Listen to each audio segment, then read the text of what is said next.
میری کوشش یہ ہوتی ہے کہ میں اپنے ہر ایک خطبہ میں، ہر ایک واعظ میں وہ باتیں، وہ چیزیں بیان کرنے کی، آپ تک پہنچانے کی کوشش کروں جو چیزیں میرے ساتھ تعلق رکھتی ہیں، آپ لوگوں کے ساتھ تعلق رکھتی ہیں۔ جو کمی میں خود میں دیکھتا ہوں،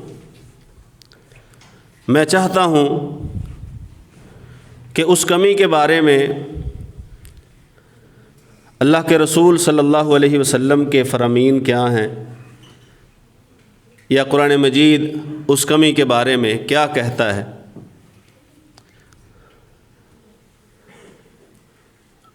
مجھے دوسرے مسلکوں کی یا دوسری مسجدوں کی بات کرنے کی ضرورت اس لیے نہیں ہے کہ جو خامیاں، جو نقائص مجھ میں ہیں، پہلے میں انہیں دور کروں پھر تو میں کسی پہ بات کروں۔ اگر میں خود ناقص ہوں، خود نکما ہوں، خود ابھی علم کی بھی کمی ہے، عمل کی بھی کمی ہے، بہت ساری ایسی چیزیں جو اللہ کے رسول صلی اللہ علیہ وآلہ وسلم نے بتائی ہیں، کرنے کا کہا ہے، وہ چیزیں ہم کر نہیں پا رہے، جن چیزوں سے منع کیا ہوا ہے وہ چیزیں ہم اپنی زندگی سے ابھی تک نکال نہیں سکے، تو ہمیں یہ حق نہیں پہنچتا کہ ہم کسی دوسرے کے بارے میں بات کریں۔ خود اپنے نقائص کے بارے میں، اپنی کمیوں کے بارے میں، اپنی کوتاہیوں کے بارے میں، اپنی بے عملیوں کے بارے میں، اپنی لا علمیوں کے بارے میں وہ بات کرنا زیادہ ضروری سمجھتا ہوں۔ باقی اللہ رب العزت کا احسان ہے، کوشش میں کرتا ہوں کہ میں خود کو سمجھاؤں، میں اپنی اصلاح کروں۔ آپ لوگوں کو اللہ جزائے خیر دے، آپ لوگ بھی تشریف لے آتے ہیں ٹائم سے، اور وہ باتیں جو میں نے خود سے کرنی ہوتی ہیں وہ آپ بھی سماعت فرماتے ہیں۔ انعام اللہ کا یہ ہے، نعمت اللہ کی یہ ہے کہ اللہ رب العزت نے خاص توفیق دے رکھی ہے کہ جو مصلی ہے، جو ممبر ہے، جو واعظ ہے، اسے اسی طرح استعمال کروں کہ جیسے رسول اللہ صلی اللہ علیہ وآلہ وسلم استعمال کیا کرتے تھے۔ چونکہ یہ نبیوں کی وراثت ہے، اور رسول اللہ صلی اللہ علیہ وسلم نے فرمایا ہے کہ نبی اپنی وراثت میں درہم و دینار چھوڑ کے نہیں جایا کرتے۔ اگر کوئی ان کا دنیاوی مال ہو بھی نا، وہ ان کی طرف سے صدقہ ہوتا ہے، وہ کسی کو وراثت میں مال نہیں ملتا، چاہے ان کی اولاد ہو بھی، تب بھی نبیوں کی اولاد کو ان کی وراثت نہیں ملتی مال کے طور پر۔ نبی کیا چھوڑ کے جاتے ہیں؟ وہ دین چھوڑ کے جاتے ہیں، وہ علم چھوڑ کے جاتے ہیں۔ وہ ان کے وارث لوگ وہ ہوتے ہیں جو اس نبوت والے علم سے، نبوت کی کرنوں سے فیض یاب ہوں، اور نہ صرف یہ کہ خود فیض یاب ہوں، بلکہ کوئی بات اگر سمجھ میں آ جائے، اگر عقل میں آ جائے تو وہ آگے تک پہنچانے کی بھی کوشش کریں۔ اگر انہیں بولنے کا ملکہ ہے، لکھنے کا ملکہ ہے، یا کسی کی اصلاح کرنے کی اللہ نے توفیق دے رکھی ہے تو وہ کوشش کریں۔ کوشش یہی ہوتی ہے کہ اپنی اصلاح کے اوپر جو ہے نا وہ فوکس رکھا جائے، اور ہمارے معاشرے کو ضرورت بھی اسی چیز کی ہے۔ اور انعام اللہ کا یہ بھی بہت بڑا ہوتا ہے، جس معاشرے میں اختلافات کو ہوا نہ دی جائے، لڑائیوں کو فروغ نہ دیا جائے، جھگڑوں کے شعلوں کو زیادہ بڑھایا نہ جائے، اور اتفاق کی، آپس میں ایک ہونے کی، ایک جیسا ہونے کی مشق کرنا، یا ایک جیسا ہو کے رہنا، اگر کسی معاشرے میں یہ چیز ہے تو یہ اللہ تعالیٰ کا بہت بڑا انعام ہے۔ ویسے تو اللہ تعالیٰ کی نعمتیں ایسی ہیں کہ ان کا شمار ہی ممکن نہیں ہے۔ اتنی نعمتیں اللہ نے دے رکھی ہیں جن کا شمار ممکن نہیں ہے۔ ان تعدوا نعمت اللہ لا تحصوها، قرآن کہتا ہے کہ گن لو، اگر گن سکتے ہو اللہ کی نعمتوں کو، کوشش شروع تو کرو گے لیکن گن سکو گے نہیں، شمار نہیں کر سکو گے، شمار سے باہر ہیں نعمتیں۔ شمار سے باہر ہیں انعامات، اور کچھ اللہ تعالیٰ کی نعمتیں، بلکہ زیادہ تر نعمتیں ایسی ہیں جن نعمتوں کے حصول میں ہماری اپنی کوشش کا رتی برابر عمل دخل نہیں ہے۔ بہت ساری نعمتیں ایسی ہیں ان میں ہماری کوشش کا، ہمارے والدین کی کوشش کا رتی برابر عمل دخل نہیں ہے۔ آپ بتائیں کہ جن آنکھوں سے ہم دیکھتے ہیں، کیا ہمارے والدین نے اللہ تعالیٰ کو کچھ دے کے ہمارے لیے یہ آنکھیں لی ہوئی ہیں؟ ایسے ہی اپنے وجود کے ہر حصے پہ غور کیجئے۔ بعض نعمتیں اللہ کی ایسی ہیں، بلکہ اکثر نعمتیں ایسی ہیں کہ جن میں بندے کے اپنی کوشش کا، اپنی کاوش کا، اپنی جد و جہد کا ایک رتی برابر بھی حصہ نہیں ہے۔ وہ نعمتیں اسے ملی ہیں، اس نے ان نعمتوں کے حصول کے لیے کچھ بھی نہیں کیا، نہ محنت کی ہے، نہ مزدوری کی ہے، نہ ہاتھ پھیلائے ہیں، سوال کیا ہے، مانگا، کچھ بھی نہیں، ذرا برابر بھی عمل دخل نہیں ہے۔ اور ایک اور بات،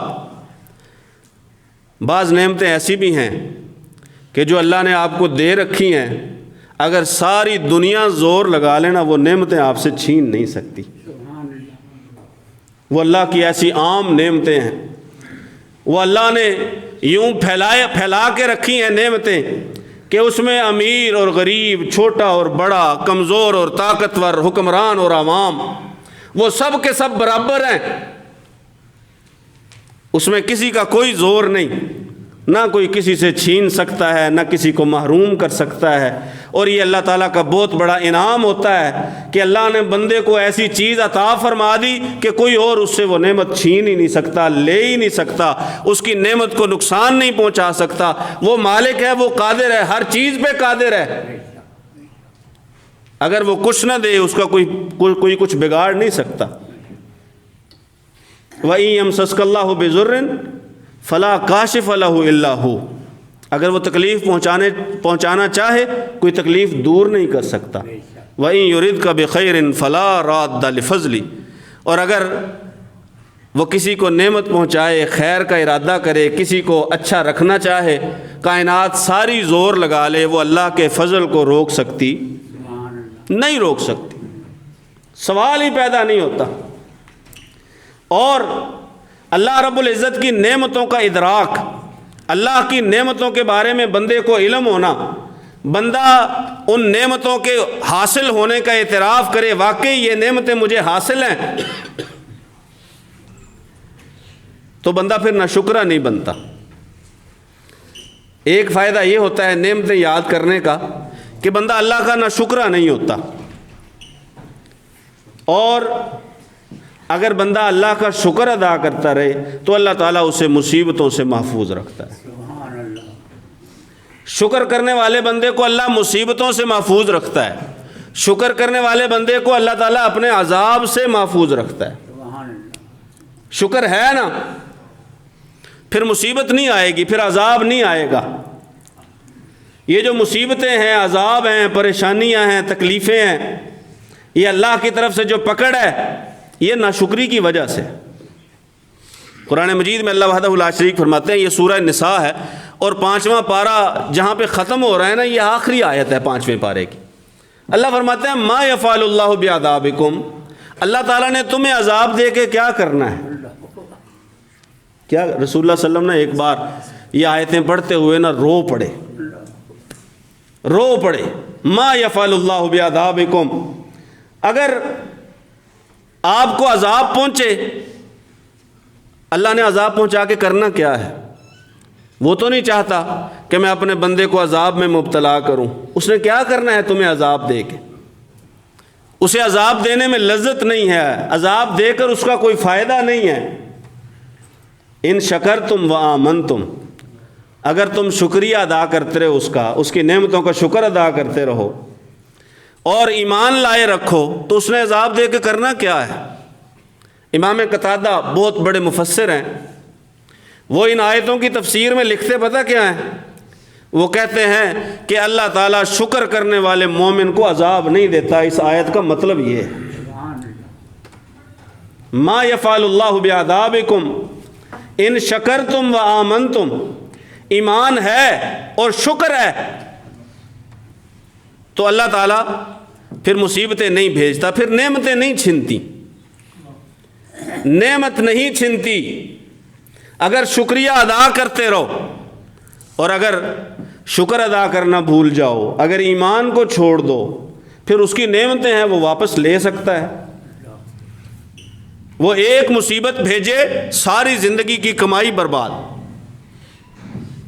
چند لمحوں کی آگ، چند دنوں کی آگ، سینکڑوں سالوں سے لوگوں کا کمایا ہوا مال، بنائے ہوئے گھر، خبریں آپ نے سنی ہیں، معلوم آپ کو ہے، امیر ترین لوگ رہنے والے اچھے گھر، پتہ نہیں کتنی نسلوں کا بندوبست کر کے بیٹھے ہوئے، آن کی آن میں سڑک پہ ایسے تھے کہ کبھی یہ کسی گھر میں رہے ہی نہیں ہیں، سوائے آنسو بہانے کے، سوائے حسرت کرنے کے، سوائے کف افسوس ملنے کے، ان کے پاس کوئی چارہ نہیں ہے۔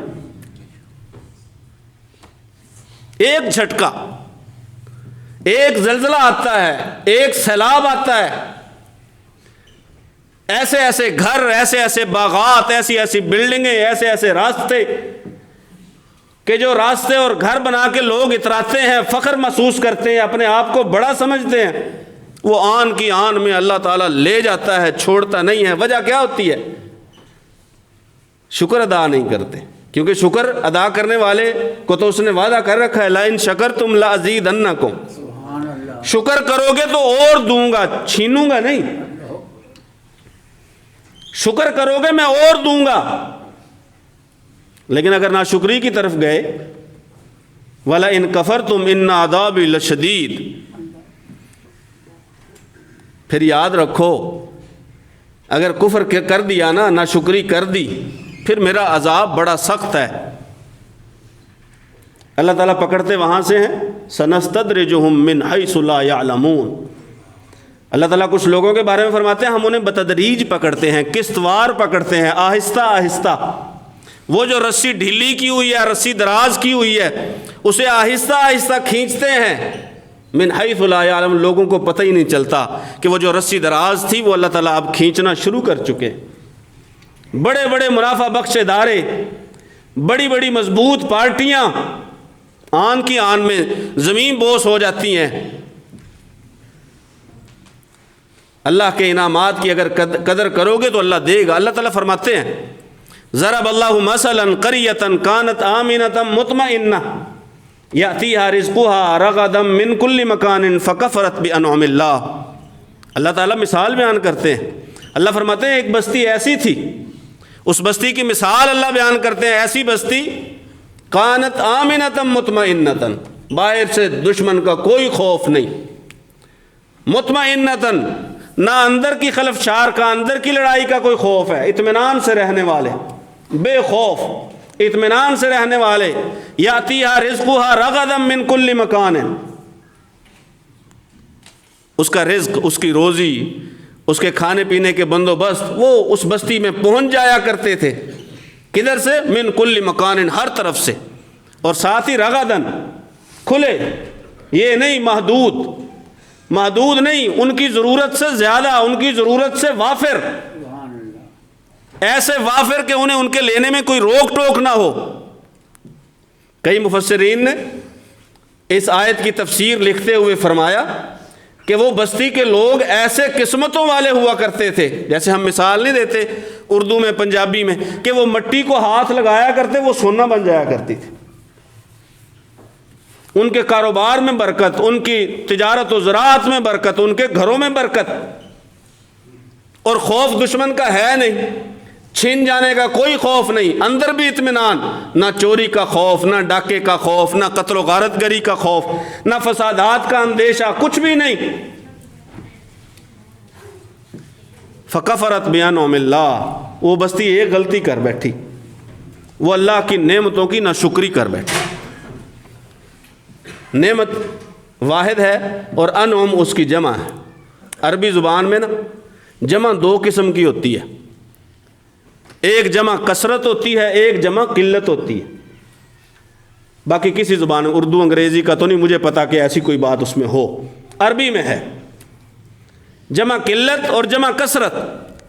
جمع قلت اس جمع کو کہتے ہیں جو 3 سے لے کر 9 تک ہو, 3 سے لے کر 9 تک, اور جمع کثرت جو 10 اور 10 سے اوپر جہاں تک جائے وہ جمع کثرت ہے. یہ جو انوم ہے نا, انوم, یہ جمع قلت پہ بولا جاتا ہے.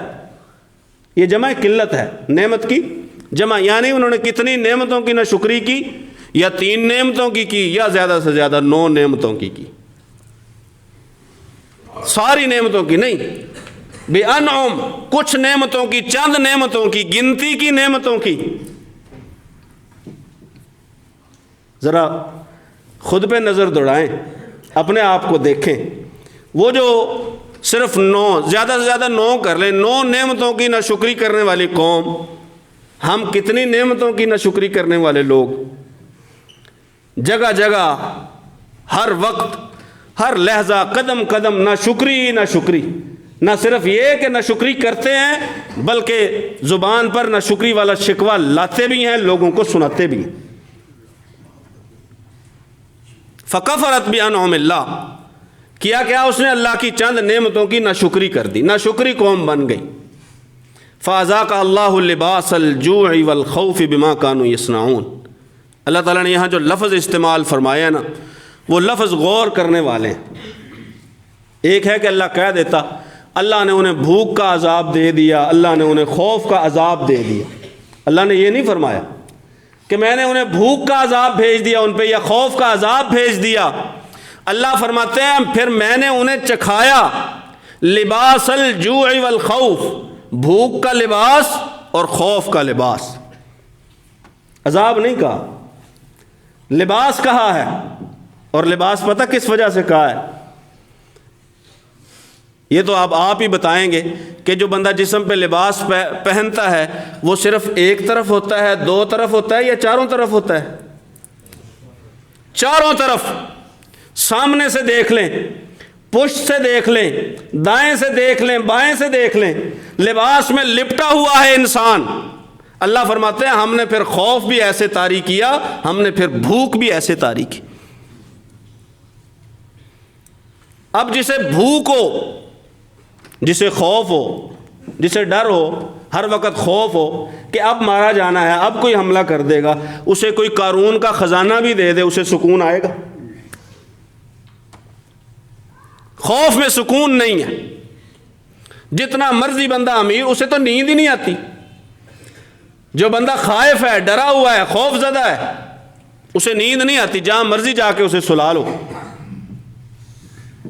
اور جو بھوکا ہے اسے کسی ملک کی سربراہی دے دو, ہو وہ بھوکا, روٹی اس کے پاس ہو نہ کھانے کے لیے, کیا کرے گا اس سربراہی کا؟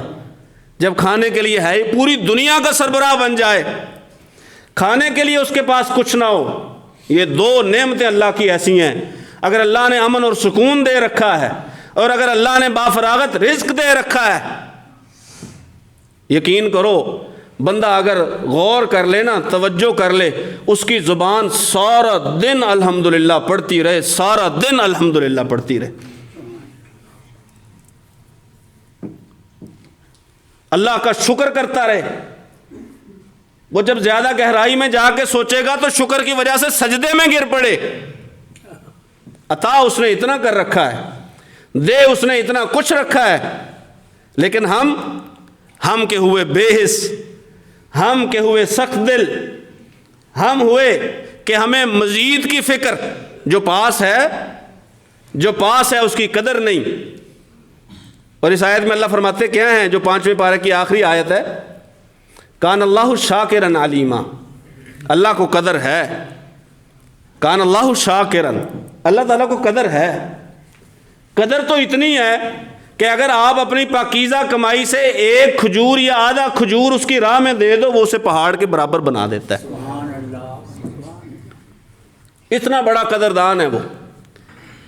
ہمیں اس کی نعمتوں کی قدر, ما قدر اللہ حق, قرآن میں اللہ 2 بار فرماتا ہے ما قدر اللہ حق قدری, کہ لوگوں نے اللہ کی قدر ویسے نہیں کی جیسے کرنے کا حق تھا, اس کی نعمتوں کی قدر ویسے نہیں کی جیسے کرنے کا حق تھا.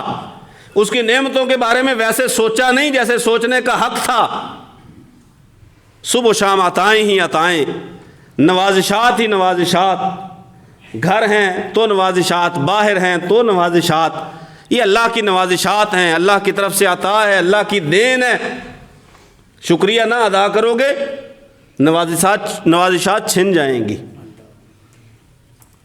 غریبوں کا حق روکو گے نوازشات چلی جائیں گی، چاہے جتنی مرضی ہوئی۔ وہ قصہ پڑھا نہیں ہم نے سورہ قلم میں، اللہ وحدہ لا شریک فرماتے ہیں کہ ہم نے باغ دے رکھا تھا، پھل بھی بڑا آتا تھا، باغ کا مالک مر گیا، بیٹوں نے کہا لو جی ہمارے باپ کو تو پتہ ہی نہیں مال استعمال کیسے کرتے ہیں، دے دیتا تھا غریبوں کو، مسکینوں کو۔ اچھا وہاں پہ نا ایک آیت ہے، اللہ فرماتے ہیں وہ صبح صبح جلدی جلدی نکلے کس لیے؟ اللہ یدخلنہ الیوم علیکم مسکین، ڈر رہے تھے آپس میں ڈر رہے تھے، کیا کہیں کوئی مسکین آ ہی نہ جائے۔ جس مالدار کے دل میں یہ ڈر ہے کہ کوئی لینے والا حقدار، کوئی میرا رشتہ دار، کوئی غریب وہ میرے سامنے نہ آ جائے، مجھ سے کسی چیز کا مطالبہ نہ کر لے، اور تو اور کوئی قرض مانگنے والا ہی نہ آ جائے، پکا تو کسے دینا ہے؟ جو کوئی قرض مانگنے آ جائے، ماتھے پہ شکنیں پڑ جاتی ہیں، کیفیت بدل جاتی ہے، لہجہ جو ہے نا وہ سیدھے سے الٹا ہو جاتا ہے، لفظوں میں تلخی آ جاتی ہے، جملوں میں تیر بھرے جاتے ہیں۔ اگر کسی کے دل میں ایسی بات آتی ہے نا، وہ پھر سوچ لے ایسے بندوں کا تذکرہ اللہ نے قرآن میں کیا ہے، وہ ڈر کس وجہ سے رہے تھے؟ اللہ یدخلنہ الیوم علیکم مسکین، کوئی لینے والا حقدار آ نہ جائے۔ ایسے بنو کہ اللہ نے دے رکھا ہے تو انتظار میں رہو کہ اللہ کسی کو بھیجے گا، میں اس کو دوں گا، اللہ اس کی وجہ سے میرا مال پاک کرے گا، میرے مال میں برکت ڈالے گا۔ اللہ فرماتے ہیں انہوں نے ادھر یہ ارادہ کیا، ادھر کائنات کے مالک نے رات سوئے ہوئے تھے، طاف علیہا طائف من ربک، اس نے پھر بھیج دیا ایک گھومنے والا، وہ گھوم کے اور چلا گیا۔ صبح آئے حسیدن خامدین، کھیتی کٹی پڑی، گری پڑی، جیسے بندہ گھٹنوں کے بل نہیں گر جاتا، کسی جانور کی ٹانگیں کاٹ دی جائیں جیسے وہ نہیں گر جاتا، جاسمین اوندے منہ گر گیا، گھٹنوں کے بل گر گیا، وہ کھیتی ایسے کٹی پڑی تھی۔ اور انہوں نے آپس میں کہا ہمارا تو یہ باغ ہی نہیں، ہمارا یہ مال نہیں ہے۔ ایک نے کہا نہیں باغ ہمارا ہی ہے، لیکن یہ اللہ تعالیٰ نے ہمیں سزا دی ہے۔ شکر کرنے والے کی نعمتیں نہیں چھنتی، نہ شکروں کی نعمتیں چھنتی ہیں۔ نہ شکرے بنے رہو گے مصیبتیں آئیں گی، نہ شکرے بنے رہو گے عذاب کا شکار ہوگے، نہ شکرے بنے رہو گے نعمتیں کم ہوتی رہیں گی، شکر کرتے رہو گے مالک کا وعدہ ہے وہ دیتا رہے گا، وہ تمہارے شکر کی قدر کرتا رہے گا، وہ عطا کرتا رہے گا، وہ بڑھاتا رہے گا۔ اللہ سے دعا ہے اللہ سن سمجھ کر عمل کی توفیق نصیب فرمائے۔ وما علیہ الا اللہ۔